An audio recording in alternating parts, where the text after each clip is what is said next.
Hello, my name is Stacy. Welcome to the Wild Yarrow Apothecaries podcast, where we focus mainly on herbalism, but we also talk about all things holistic health. So grab a cup of herbal tea and enjoy the show. Hello, and welcome to this podcast episode where we are going to be talking about the importance of finding the root causes.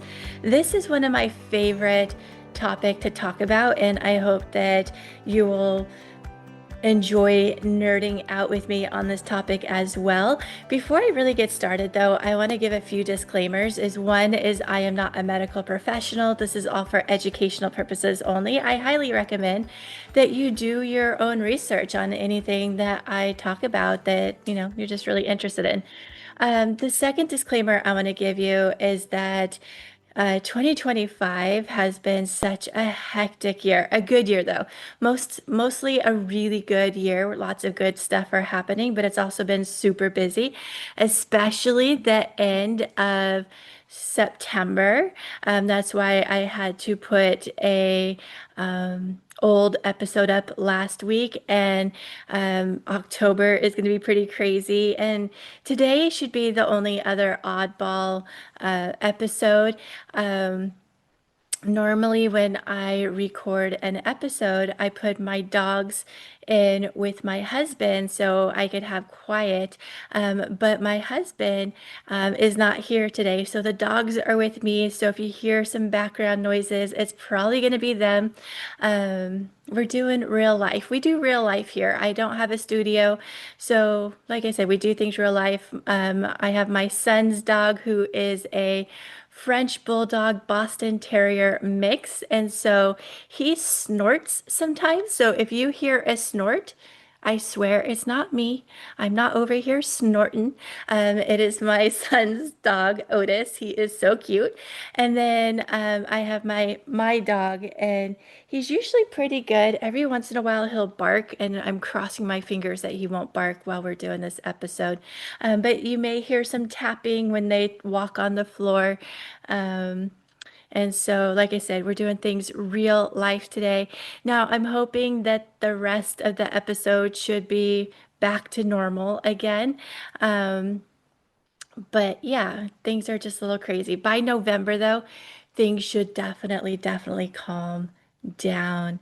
And so, yeah, I think that's all the disclaimers that I have for you guys. Oh, no, I have one more. I thought I had one more. Also, with all of this, my son got married last Saturday. So, Saturday he got married, and I was around a ton of people, hugging people, shaking people's hands, and I actually in the process got a cold. And I think I got a cold because of um, being around everybody. I'm not stressed about it though, because I trust my immune system. And usually my colds are pretty mild, and this one seems to be a pretty fast moving cold. So I'm hoping to be completely better tomorrow or the next day. But if I sound a little nasally, it's because I have a cold. So, yeah. All right. So let's get this episode started. So, one of the things that made me really think that I should do this episode is I was having a conversation with someone the other day that I absolutely love. I love this person. This is a person that I love to share all things in my life with. So the good, the bad. If I'm really excited about something, I want to tell this person really exciting things. And I was talking to this person, and I do want to say no shade to this person. I am not throwing shade at this person whatsoever because I love them dearly. They're one of my favorite people, but I am throwing shade to our society to teach us to think this way, to think the way that she was thinking. And I just think it's wrong. So I was so excited. I actually recently worked with a client that came to me with Hashimoto's. I'm not kidding you guys. The last 5 clients I have had all have had Hashimoto's.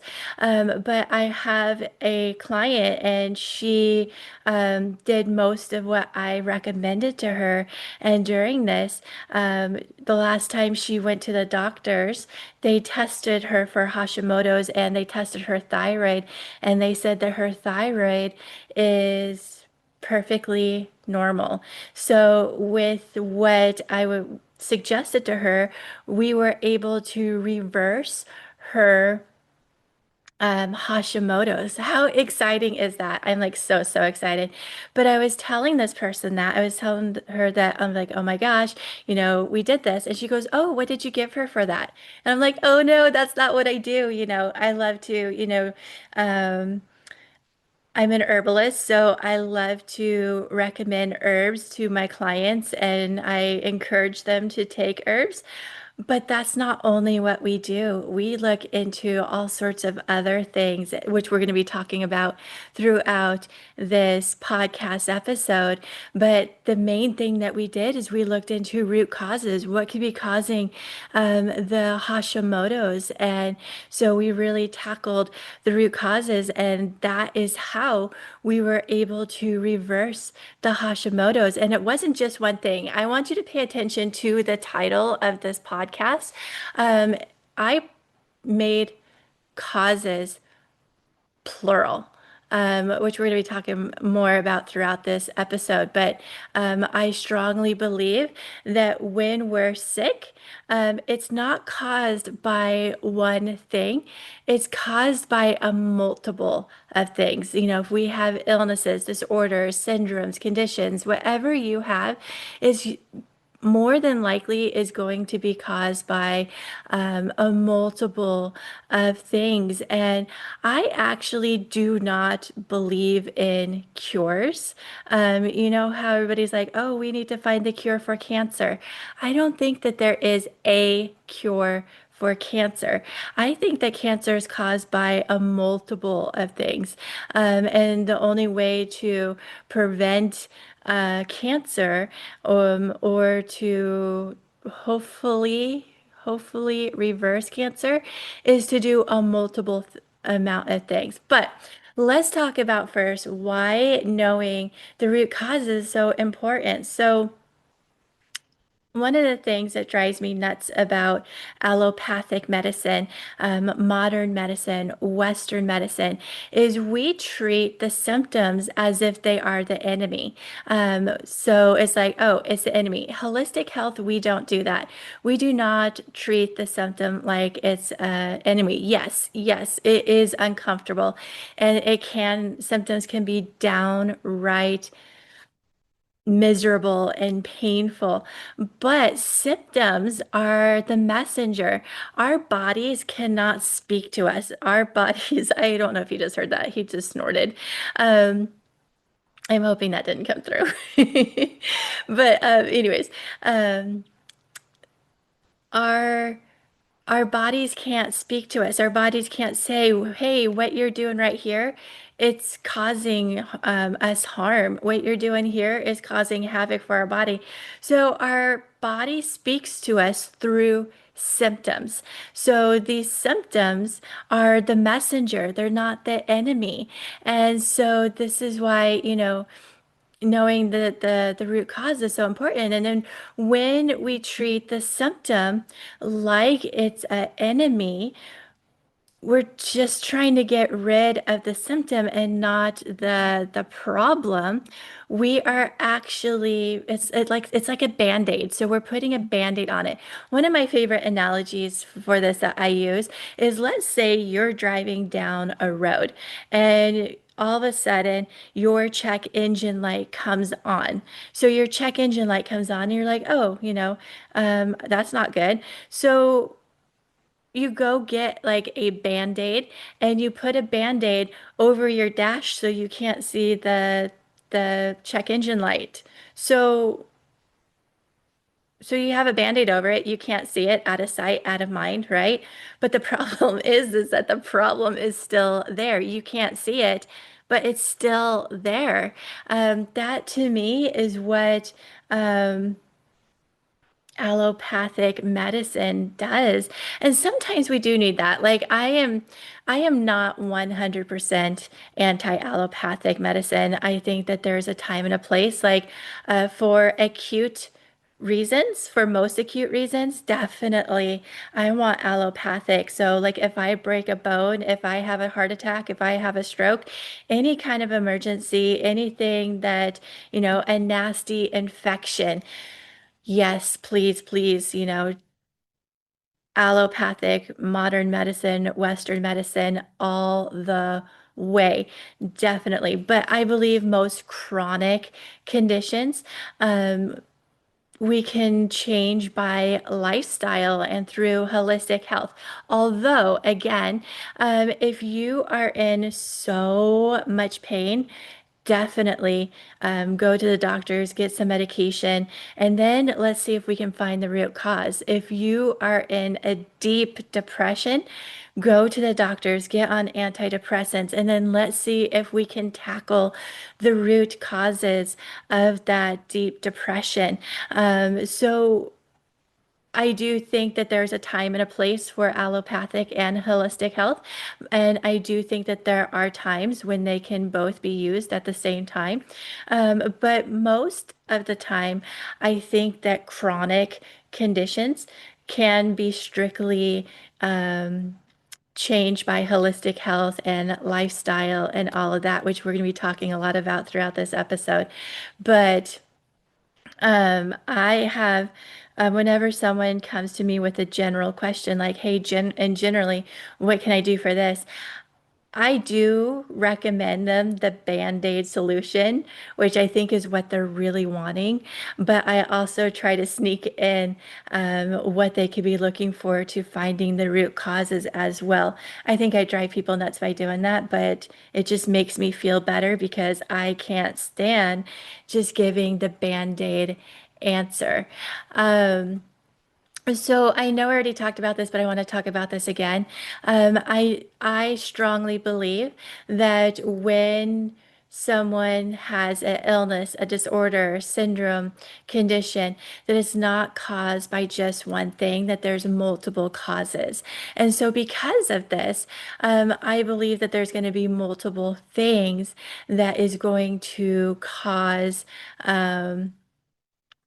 this or to heal. So it's not just one thing, it's going to be multiple. And I strongly believe that through a healthy, holistic, natural lifestyle, that at the very minimum, we can drastically reduce the symptoms, if not even reversing the whole illness. I think it's possible. I've done it with my own health, and I've have done it with clients who are actually really serious on wanting to change their lifestyle. And one of the biggest arguments that I get is like, okay, but Stacy, what I have is genetic, so I am just stuck with it. Yes and no. Yes and no. Um, and I love talking about this. It's a very yes and no topic about genetics. So I highly recommend that you do your own research on this. Do your own research. But through the research I have done, and the number's kind of big here, or the range of number is kind of big. But through my research, they say that somewhere between 10 and 25% of your health is because of genetics. So let's take the higher number. Let's say it's 25%. That means at least 75% of our health is in our hands at minimum. It could even be 90%. It could be 90%. I find that to be very, very exciting. And so I've done this with my own health, genetically. In my family, a lot of people experience anxiety. Um, and I got anxiety. So it's like, yeah, but I'm not letting anxiety run my life. Heck no. I'm not like, oh, my family has anxiety, so I have anxiety.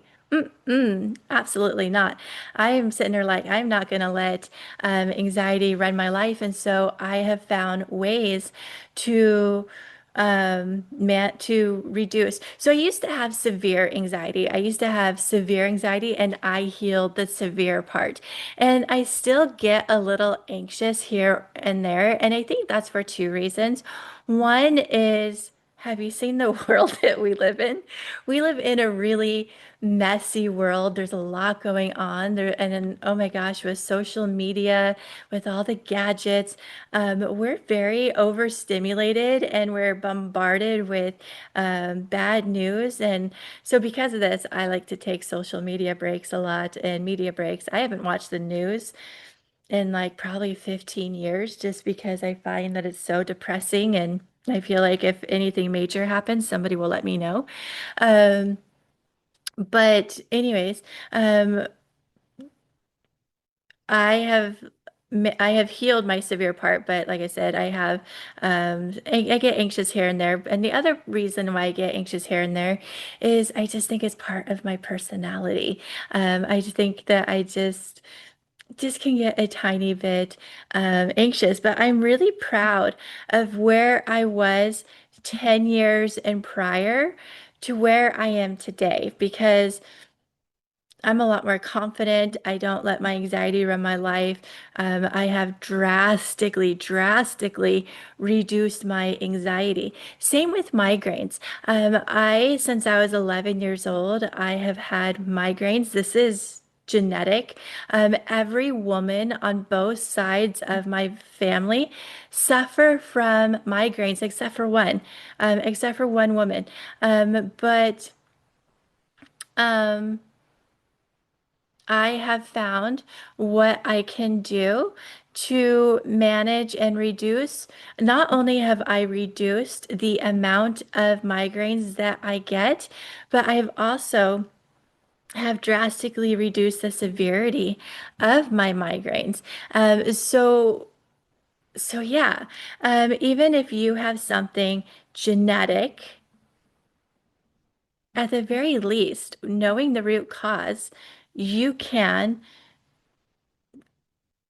you can drastically reduce your symptoms at the very least, if not even reduce or reverse the whole thing.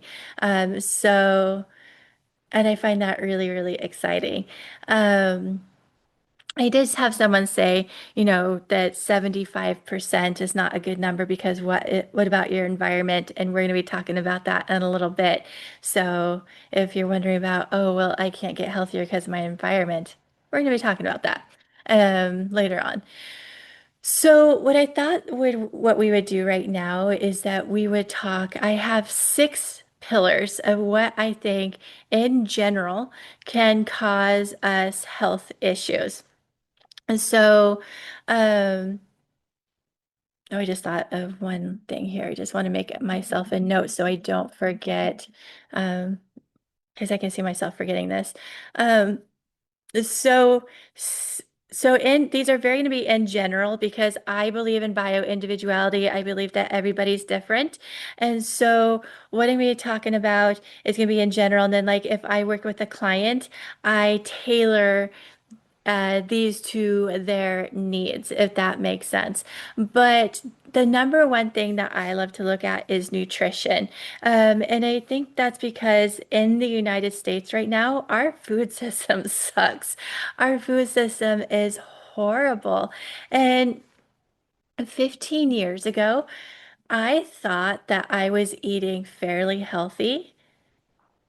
I knew I wasn't eating the healthiest, but I thought that I was eating fairly healthy until I really started studying nutrition and I found out, oh, I'm not eating healthy. I'm actually eating pretty unhealthy. And so looking at your nutrition is going to be really important. Um, Unfortunately, the United States puts a lot of processed crap in it, fillers, um, things that our bodies don't know how to digest.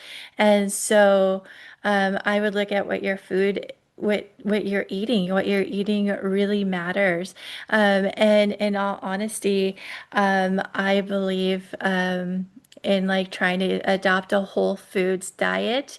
A whole foods diet is going to be really important. So this is foods that come from the ground, and you don't have to be perfect at this. Like I believe in balance. One of the things that I always will recommend to a client is to try to adopt the 80-20 rule.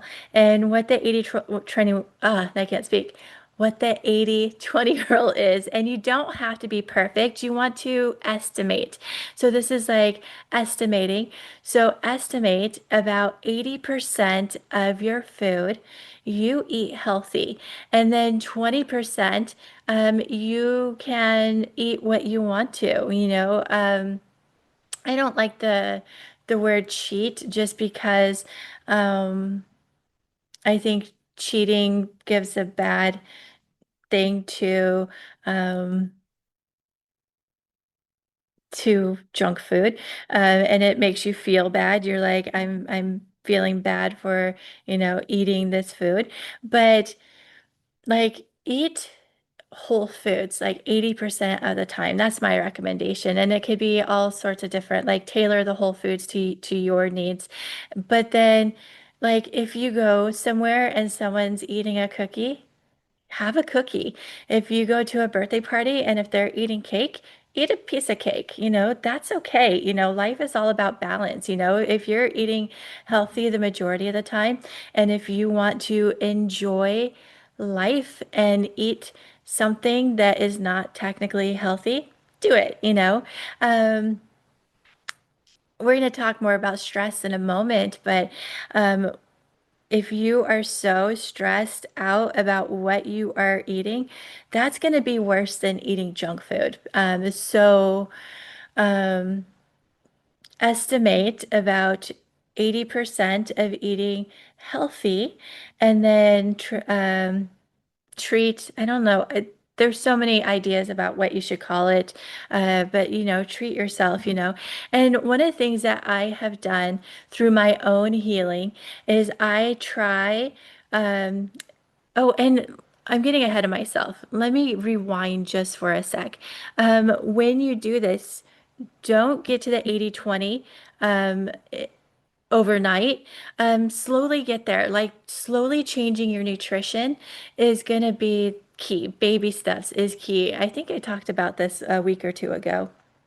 Um, but baby steps is really, in my opinion, the way to get healthier, because if you try to get healthy overnight, you're gonna overwhelm yourself and things are just not gonna be fun.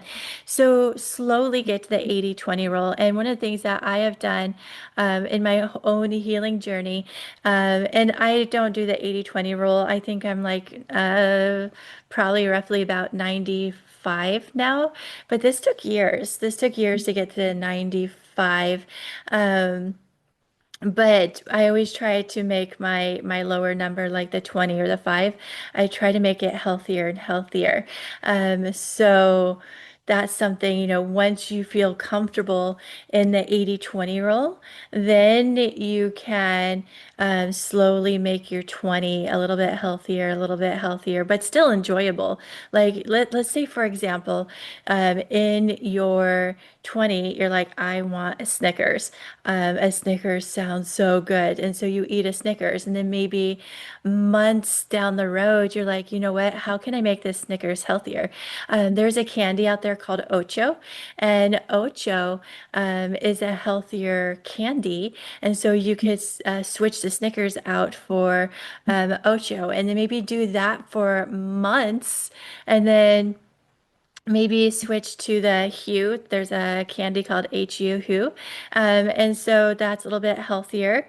And then maybe after a while, you won't even need the Hue. Maybe you can, stop that and you can tackle something else. So these are all, just baby steps of how to try to get a little bit healthier. But to me, baby steps is so, so important when it comes to changing your nutrition. But I always try to recommend people to slowly adopt a whole foods diet because, in my opinion, I don't care who you believe in, God, Mother Nature, the universe, but they provided us food from the ground or meat, chicken, eggs, dairy. They provided this from the ground and natural. I know technically meat doesn't come from the ground, but hopefully you know what I'm saying. Um, so. I feel like in my opinion, every time we try to go against Mother Nature, God, the universe, things just do not work right when it comes to health, when it comes to chronic conditions, maybe I should say. Um, and things are just not working properly. So, that's what I would do. Now, I like to put the next two things under nutrition, but a lot of things that are causing health issues right now is vitamin and mineral deficiencies. And I know you're probably thinking, but Stacy, I take multivitamins. But sometimes, even when we're taking multivitamins, our body, they're not absorbing the vitamins and minerals properly. I think that this has something to do with inflammation in the body. Um, with all the crappy food, with all the stress and the other unhealthy things that we are doing, um, this can cause it to where we're not absorbing the vitamins and minerals properly. And one of the things that is driving me absolutely bonkers is I keep recommending people to go get um, their vitamins and minerals checked to see if they have deficiencies. And some doctors are amazing, and some doctors will do it. And if you have a doctor that will test your vitamins and minerals, and I mean the whole panel, not just a couple, but the whole panel, you are lucky. Keep that doctor. They are amazing. But there's a lot of doctors that won't do it. And not only that, but I've been hearing insurances won't do it. I'm sitting there like, so we are oh, this is so annoying. We are fighting um, doctors and um, insurances. So I would try your doctors first to see if your doctors will do a full panel vitamin and mineral deficiency. Um, Not just a couple, but a full plant panel. And if they don't, if they refuse to do a full panel, you can find vitamin and mineral deficiency tests on um, Amazon. So you could do tests on Amazon. I also have one that I've been sharing a lot with lately. Um, and so I can share that in the show note or yeah, the show notes. I it tests a lot of things. So it tests for food sensitivities, environmental sensitivities, how your gut biome is, how your enzymes are doing, and then vitamin and mineral deficiency test. So it does a full like panel, and I'll share that in the show notes. Um, so so yeah, I want to make note of that really quick so I don't forget because I have been forgetful lately. Um, Give me just a moment here. Okay. So I want to tell you the story. I've told this story before, but I want to keep telling this story just because I don't think people understand the importance of vitamins and minerals. Like if vitamins and minerals is not an option. I feel like I've talked to a lot of people that think that vitamins and minerals are an option. It's like, someone saying, hey, maybe you should take some protein powder, or hey, maybe you should be taking um, some green powder. No, no, no, no, no. Vitamins and minerals are essential. They are needed. They are so important. When I went to school, um, we had this paper that the school made the biggest deal out of, like the biggest deal out of all of the projects I worked on. They made the biggest deal out of this paper. And what we were supposed to do is we were supposed to pick an illness or a condition that we have on ourselves. And we were supposed to um, research vitamins and mineral deficiencies that could cause this illness or condition. And we couldn't pick just any .com. We had to pick resources that they approved of, like PubMed, and other like scientific and um, government, funded resources. And I thought it was going to be a challenge, but I love challenges. I picked anxiety. So I'm like, I'm going to do anxiety. And I started researching um, anxiety. And like I said, I thought it was going to be a challenge, and it wasn't. It was the easiest paper to write. I found that there were all sorts of vitamins and minerals that if you are deficient in them, that they can cause anxiety. My mind was blown and I got a little mad. I got a little mad because I had been diagnosed twice with anxiety. And both times I was diagnosed, the doctors just gave me medications. I'm like, why didn't my doctors tell me that it could be vitamins and mineral deficiencies that were causing my anxieties? Why didn't they test for vitamins and minerals? And it made me mad. And I told everybody that.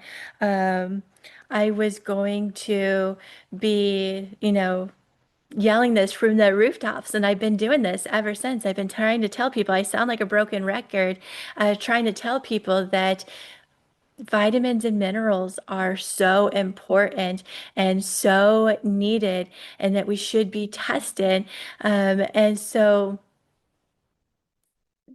vitamins and minerals. Oh, and I do want to tell this. So, this school that I went to was all online, but we were able to share our findings with our peers. And I had a pretty good class, and we were able to share our papers. And so, I read a bunch of other people's papers, and my class picked pretty much every illness that was out there that you could think of, all sorts of autoimmune disorders like rheumatoid arthritis, lupus, um, and um, some people did um, hypothyroidism. Some people did like depression. There was seasonal allergies, headaches, migraines, you name it. And they did this, and everybody said that they had the easiest time writing this paper, and they found that there was all sorts of vitamins and mineral deficiencies that could cause their illness or condition that they picked out. Mind blown. Even weight gain. Weight gain was on one of these, and I have a whole theory on that, but that I will have that on a different episode. But vitamins and minerals are so, so important, and deficiencies can definitely be a root cause. And this is one of the things, like one of the first things that I will look at when working with a client. I will look at their vitamins and minerals. Just two big ones that I am finding right now is iodine. I've been finding that iodine is a huge problem that people are having issues with deficiencies. And I'm so irritated because I had one of my clients go and talk to her doctor recently to get her iodine checked out. Iodine is so important for the thyroid, and the doctor told her that the way that our lifestyle is right now, that there's no way that people are deficient in iodine. And I strongly, strongly disagree with that. I think that we have two major things that are happening that can make us deficient in iodine. And that is, one is we used to get iodine through soil, through our soil, but our soil has been so damaged that we're not getting the nutrients through our soil for like our produce, like our fruits and vegetables used to have a lot more iodine in it that they do now because the soil has been so damaged that they're growing in. And not only that, but we used to get our iodine through iodized table salt. So iodized table salt, all of us used to consume it, and we were all consuming enough that we all had plenty of iodine. But then people started realizing that iodized size table salt can cause high blood pressure. And so now a lot of people have switched to Himalayan sea salt or Celtic sea salt or real Redmond salt. And those salts don't have iodine in it. So a lot of people made the switch, but they didn't do anything to raise their iodine or to keep their iodine up. So a lot of people are suffering or are getting deficient in iodine, and this is causing a lot of thyroid issues. So I rant about this a lot because it's a big problem right now. And this is, I think, one of the few reasons why I've had my last five clients have come to me with Hashimoto's. And so, yeah. And then another one is chromium. A lot of people that have come to me, and I don't have an answer why people are having a chromium deficiency, but a lot of people are coming to me with a chromium deficiency. And this is really big for helping with glucose in the body. So if you have a chromium deficiency, um, this can cause all sorts of different insulin resistant issues. So it can make diabetes worse. It can make PCOS worse, and something else. Oh, what is the other thing? It could also make insomnia worse, but I was thinking something else. Uh, PCOS. I don't know. I have to think about it.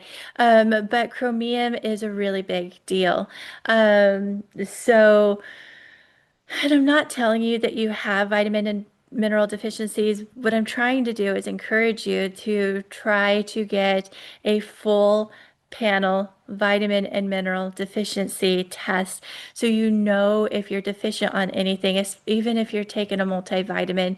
We want to see, is your body absorbing these? And I also just love to find recipes that are super nourishing. So, yeah. All right. So, one other thing that I have under nutrition is hydration. A lot of people are dehydrated. So, we have two types of people that are dehydrated. There are one, people who just don't drink plenty of water. Maybe they're drinking tons of soda. Maybe they're drinking only coffee, or maybe they're just not drinking enough water. Hydration is so, so important for the body. But there's people who are drinking plenty, but they're only drinking filtration water. We need to make sure that you're not just drinking filtered water, because here's what happens. Just filtered water is what we call dead water. So, unfortunately, our society has put a lot of yucky stuff in our water. Like many, many, many, many years ago, when people drank out of lakes and streams and all of that, we were getting trace minerals, from the dirt and the stream, the rocks and the plants and all of that. We were getting trace minerals in our water from, all of that. But now our water has been messed with so much that our water is just filled with chemicals. So a lot of people are filtering their waters, and which is great. We don't want the chemicals, but what happens when we filter the chemicals out, we're also filtering out the trace minerals. So we're drinking dead water, and this dead water just goes right through our body, and our body is not absorbing anything from it. So when we are drinking water, we want to be mindful. Like I always like to put something, like you could put salt in there, like Celtic sea salt, real Redmond salt. You could put in there um, electrolytes, but try your best to buy the healthiest electrolytes you could find. Gatorade is not healthy. Sorry to say, but try to find some healthy electrolytes. Um, Element is supposed to be one of the healthiest out there, but they're expensive. They are expensive, and I've been using one lately. I don't think it's the healthiest, but I figure it's better than Gatorade. And with everything else that I do for my body, having just a slightly unhealthy electrolyte is not going to kill me. And I cannot remember the name of it, but I could put it in the show notes, what I've been using. Um, but, and let me put that in my notes so I don't forget. Um, but herbal teas are really, really good too. So I like to do a lot of herbal teas. So this is another way to try to get some trace minerals back. So things like nettle, hibiscus, ooh, coconut water is not technically an herbal tea, but coconut water is going to be really beneficial. Peppermint is high in potassium, so peppermint is going to be really good. So just try to get, nutrients through teas are going to be really important. I recently, like about a month ago in our membership, I shared a post all about herbal electrolytes. So if you're a member, you can go check out the post on electrolytes. And so, yeah. All right, so let's go to number two. So number two, that causes a lot of health issues in general, and I think that this is a lot of people today, is stress. A lot of people are dealing with stress, and I think that this is for multiple reasons. And I don't think people realize how much stress can cause havoc on the body. I am still learning this more and more every day. The more I research, the more I realize that stress can cause havoc on the body. One of the things that I find is interesting is the nervous system. The nervous system is what got me into the whole holistic world and herbalism. Having anxiety is what really got me looking into the, holistic health and herbalism.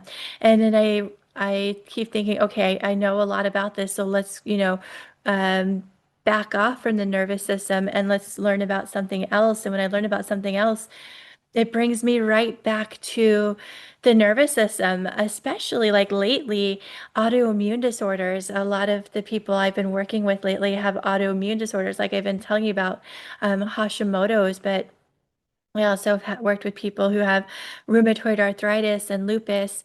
And the more I research it, the more I look into it, the more I work with people, I'm really thinking that stress is a big contributor to autoimmune disorders. So, but yeah, but I think stress is a big issue right now for several reasons. One is I think that and I know this is going to sound really silly, but bear with me here.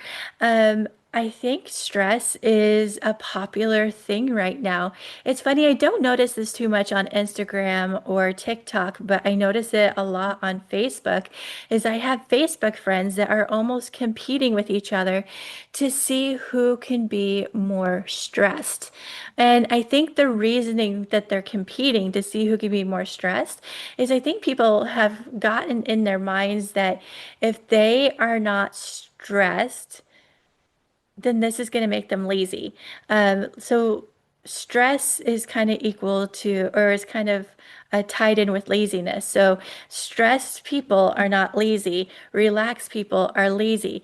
No, no. We need to not think that way. We, that whole hustle, we need to hustle and grind. Mm-mm. No, no, no. I think we need to adopt um, the life or the mindset of let's work smarter, not harder. Let's figure out how to get into a flow. That's how I have worked is I've always tried to figure out how can I efficiently make my job easier? How can I efficiently flow? How can I make my work easier so I don't have to hustle? That is what we should be doing. And if anybody's up for it, I keep making this offer and nobody has taken me up on this offer yet. I want to see who I can have a competition with on who can be the most relaxed. Wants to be the most relaxed with me? Who wants to see who can work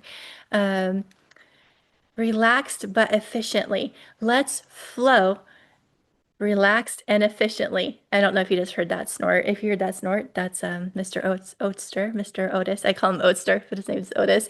Um, but yeah, we need to not equal stress and with laziness. Because what happens is when you are stressed to the max, when you are stressed, it's going to make you sick. Stress equals sick. Sick equals lazy. When you're sick, you can't take care of your responsibilities properly. So stress equals sick.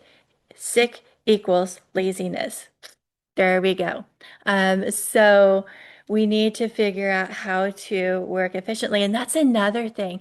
Um, our society hasn't taught us stress management. Stress management is so, so important. We need to adopt a stress management. And one of the things that drives me nuts is somehow in our society, I almost feel like even though stress, people are having a competition to see who could be more stressed.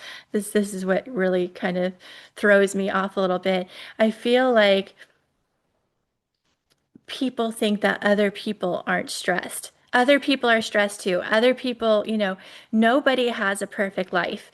There are people that appear to have a perfect life, but I guarantee you they do not have a perfect life. There is no such thing as a perfect life. Everybody has stress in their life. Everybody has ebbs and flows through their life.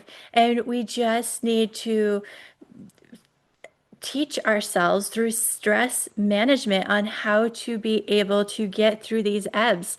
We all have ebbs, and we need to teach our bodies how to get through ebbs. And so, um, when it comes to stress management, I think that there's two different categories. There's the not so fun category, and um, that is to have good nutrition, make sure you're getting plenty of vitamins and minerals, make sure that you're being hydrated, make sure you're getting plenty of sleep, and all of that. And then there's the fun stuff, and that is where we're gonna get corny. We're gonna get a little corny here, but that is where we're gonna fill your cup. What makes you happy? Do what makes you happy. For me, what makes me happy, and it's gonna be different for everybody. It's gonna be different for everybody. What makes me happy is going out in nature, learning new things about herbalism. Oh, I love nerding out on, new things about herbalism, nerding out about, health in general, getting all nerdy. Oh, gets me all happy. Spending time with family, laughing with family, reading a really good book, this is really important. And if you tell me that you don't have any time, I'm going to call bullshit. I don't like to swear on here, but I'm calling BS. BS. BS, BS. Um, so you can make time, you can prioritize time. I think even if it's for a half an hour a day, you can figure out, and it's really important. It should be a top priority that you take care of yourself. This is what life is. Life should be that you take care of yourself. I need to do this one day. I keep talking about it. One of these days, I'm going to make a episode all about stress management because it's really important. But let's go to number three.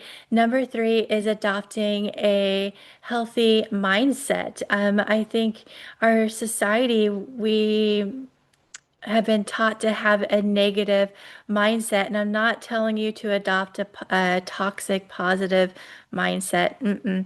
But we need to, not have a total negative mindset either. It's important that we have a healthy balance, I think it's really important to have a gratitude journal, or at least acknowledge, the good stuff that we have in our life because we take advantage, we take for granted, I should say, what all the good stuff we have in our life. So we take that for granted, and um, we should really look at what we have. And I had someone in my life many years ago. She told me, "Oh, I don't have anything good in my life." What? Mm-mm. Everybody has good things in their life. This person, when she told me this, she had food in her refrigerator. She had a roof over her head. She had electricity. She had running water. She had kids, a husband. She had a lot of good things in her life. She had transportation, she had cars. But not only that, I like to go a little bit deeper, and thinking about, things that I am grateful for. I'd be like, oh, I'm so grateful for this beautiful weather we're having, or I'm grateful, for the farmers that provide food for us. I'm grateful for the people that work at grocery stores, that work so I can get my food. I'm grateful for all the money that I have in my bank account. I'm grateful, I try to look at the little tiny things too, like the itty bitty things that most people don't look for. So I really recommend that you look at the tiny things to be grateful for, and really look for that. But also, and this is going to sound really corny too, I think that we should feel our feelings. If you're mad, be mad, but find a healthy outlet for your anger.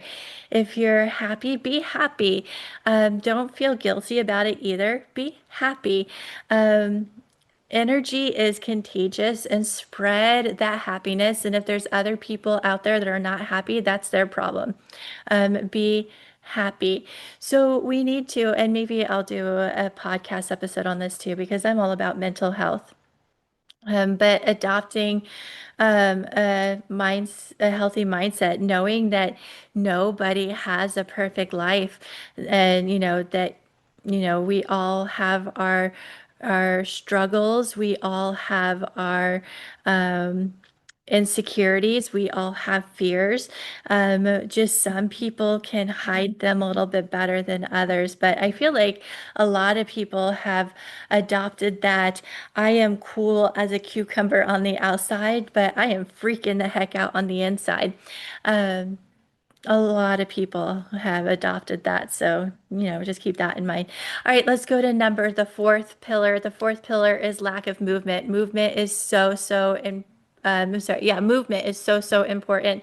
And one of the things that I think is, and I should have probably mentioned this a little bit ago, but one of the things that I think is one of our biggest health issues is convenience. And a lot of convenience has made it to where we don't have to move. We don't have to, walk a lot like our ancestors did. We don't have to, get off our butts and do things. But movement is so important for our body. We need to have some kind of and I saw I saw a video yesterday that said walking is not a form of exercise. I disagree. I actually was following that person and ended up unfollowing him yesterday because I feel like that was not good. Walking is actually really good for you. So um, I I don't care what kind of movement it is, walking, running, hiking, swimming, aerobics, weightlifting, um, dancing, roller skating, bicycling, um, deep spring cleaning, yard work, any kind of movement is going to be so important for the body, especially for the lymphatic system. The lymphatic system needs movement. So that like a lot of people that don't have movement in their life probably has a stagnant lymphatic system, a sluggish lymphatic system. But it's also really important for our cardiovascular system, our respiratory system, our nervous system, our hormones. All of this needs movement. So movement is so important. And I feel like our convenient lifestyle makes it to where we don't have to move very much. So Yeah. All right. Let's go to number five. Number five is sleep. How much sleep are you getting? Oh, a lot of my clients come to me and a lot of them tell me that they're getting anywhere between 4 to 5 hours of sleep. And I'm like, no, no. Um, I think we should be getting at least 8 hours of sleep. I'm even trying myself right now to get 9 hours of sleep. Um, it hasn't been working because of my dogs. My dogs think I only need 8 hours of sleep, but at least they're giving me that. But sleep to me is so important. Actually, to all health experts, sleep is really important. It's when our bodies heal. It's when our bodies kind of restore and heal itself, and it's just so important. So if you're not getting enough sleep, this can cause all sorts of health issues, all sorts of, it can cause havoc on the body. It can cause a lot of problems. So sleep is, and not just, getting sleep, but a deep sleep is really important. And I got to tell you, um, I know everybody's different, but for me, like I rarely have had insomnia. Like I had two very, very short bouts of time in my past where I experienced insomnia. But most of my life, I was a very light sleeper, and it used to always take me about at least a half an hour to fall asleep. And then I really started changing my diet, and the more I change my diet, the better I sleep. I swear nutrition has a big impact on sleep. So, and I get night sweats, but only when I eat unhealthy. So my night sweats, I think, is more food related than hormonal related. So, just something for you guys to think about. Like I said, we're all different, but the healthier I eat, I don't get night sweats and I sleep better. I sleep like a rock. So, all right, let's go to our last pillar, which is environment. Our environment matters, and this is like everything that we have, in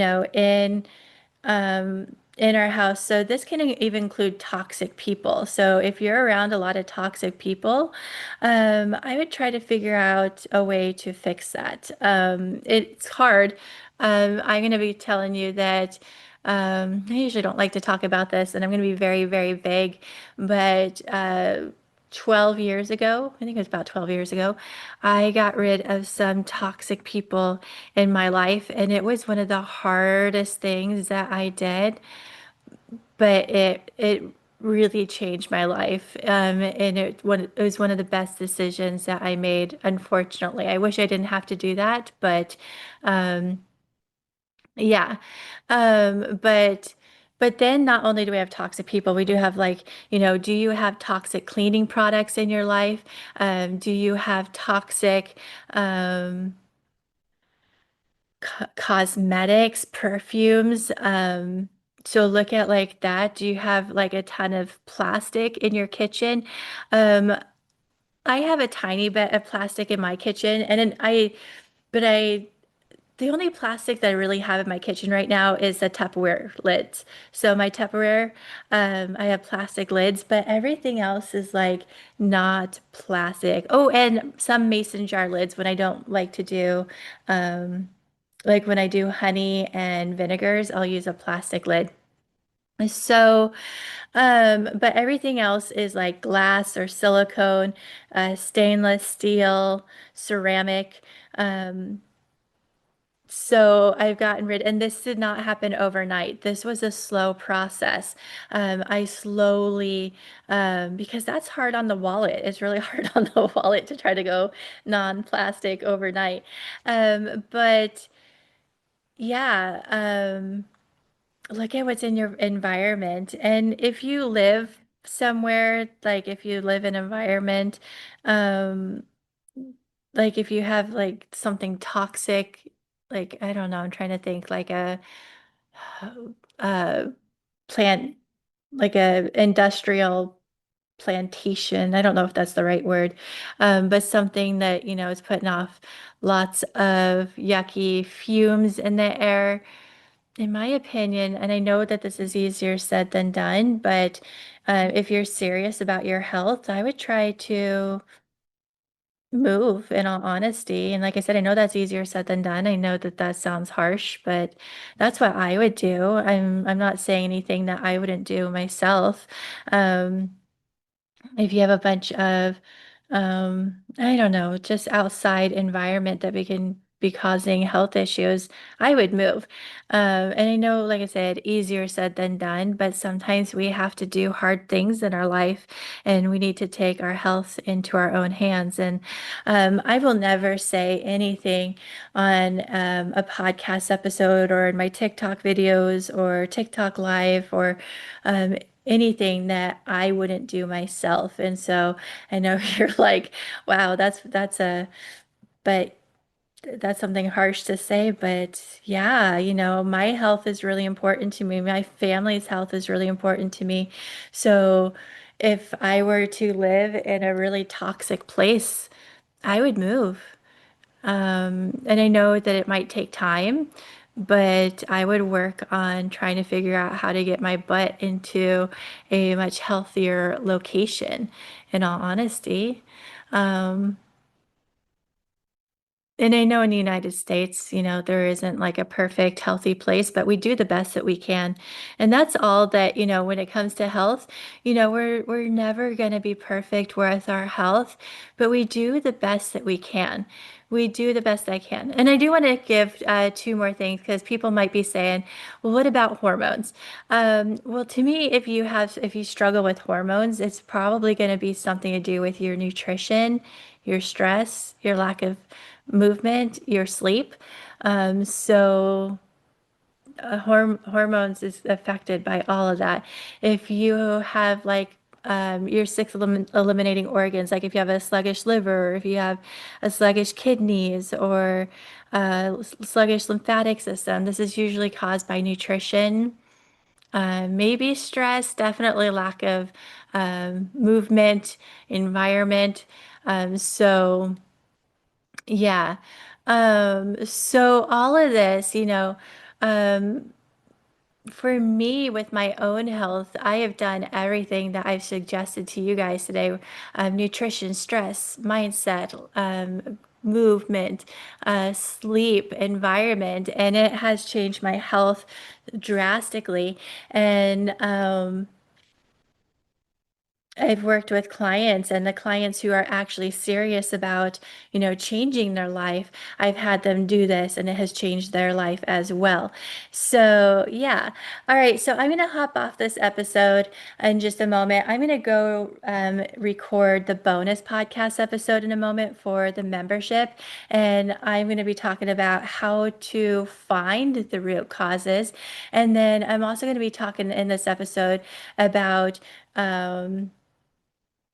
common illnesses and struggles that people have and common root causes for these issues. And so, yeah. So if you want to hear about that, come join our membership. I hope that with this episode, that I have talked you into looking into the root cause and not just the band-aid. I want you to look at your symptoms as if they're the messenger and not the enemy. As painful, uncomfortable, and as miserable as they are the messenger. Instead of killing the messenger, let's try to figure out how to make the problem go away instead. So, yeah. All right. So that is, the importance of root causes. And like I said, I pluralized the causes for a reason. So let me know if you have any questions, thoughts, concerns on this episode. And I hope that you all have a fantastic day. All right, guys. Bye. I hope you loved this episode. If you did, please make sure to follow Wild Yarrow Apothecaries podcast on your favorite podcast platform and leave me a review. Do you want to hear more episodes like this? Join our Herb of the Month membership, where I add a bonus part of this episode. In this membership, we also have a lot of PDF files, videos. Every 3 months that you're a member, I send you 3 herbs, and we have so many other benefits. Come nerd out with us, and thank you for listening to the Wild Yarrow Apothecaries podcast. Have a great day.